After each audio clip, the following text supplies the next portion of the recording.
really to help facilitate the bilateral relationship between Canada and Nigeria. We do that through a number of programs, activities, and engagements, including the one like you saw here today.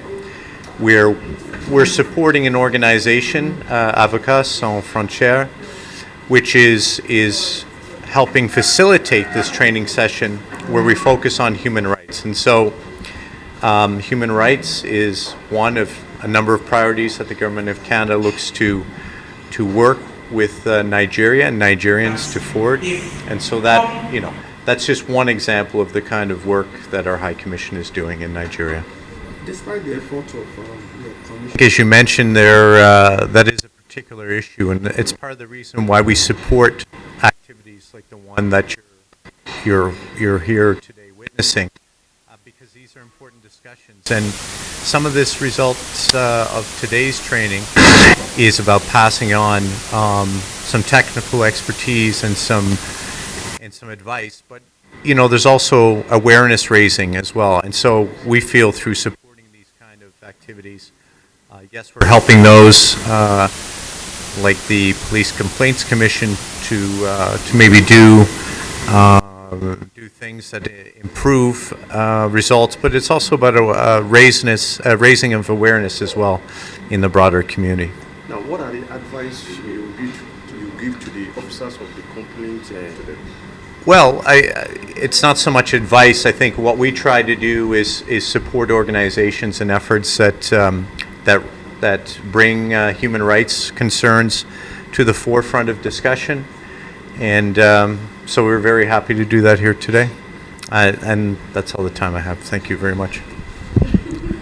Yes, you're right. ASF France France has been at the forefront of pushing the campaign against torture in Nigeria, and also by extension calling for an end to impunity to human rights violations especially by security agencies. And in the past couple of years, there's been some progress that has been made. We, on our part, we have continued to support institutional reforms by providing support, for example, to the police complaint response units, who are the internal accountability mechanism within the Nigerian police force for checkmating excesses of police officers. And by providing capacity building efforts and support to this unit, we're hoping that ASF France is also helping to improve not just accountability, but also to promote access to justice for victims of human rights violations. And even though the efforts seem not to have yielded a lot of results in the past, but yes, there are little steps that are being taken, and we're also seeing that on the part of the government there is will to put an end to or at least to reduce the incidence of torture. We know that in September 2022, the government set up a renewed committee against torture in Nigeria, which is supposed to act as the national preventive mechanism against torture in Nigeria. And so that gives us a sense of the will on the part of the government to deal with the issues of torture. Again, having an internal accountability mechanism, such as in the police complaint response unit, is also another signal to show that the police, not just the police, but the government in general, is committed to addressing issues of police brutality, issues of extortion, torture by security agencies, particularly now the police. So on our part, we're continuing with our efforts in supporting the Nigerian police force, the complaint response unit, but also particularly providing legal assistance to victims of torture across the states where we're working in Nigeria.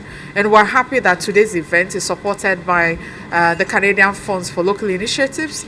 We are grateful for this support, and in the long run, we're going to begin to yield efforts, or we're going to yield the results of the various efforts that we're putting into fighting torture and impunity in Nigeria.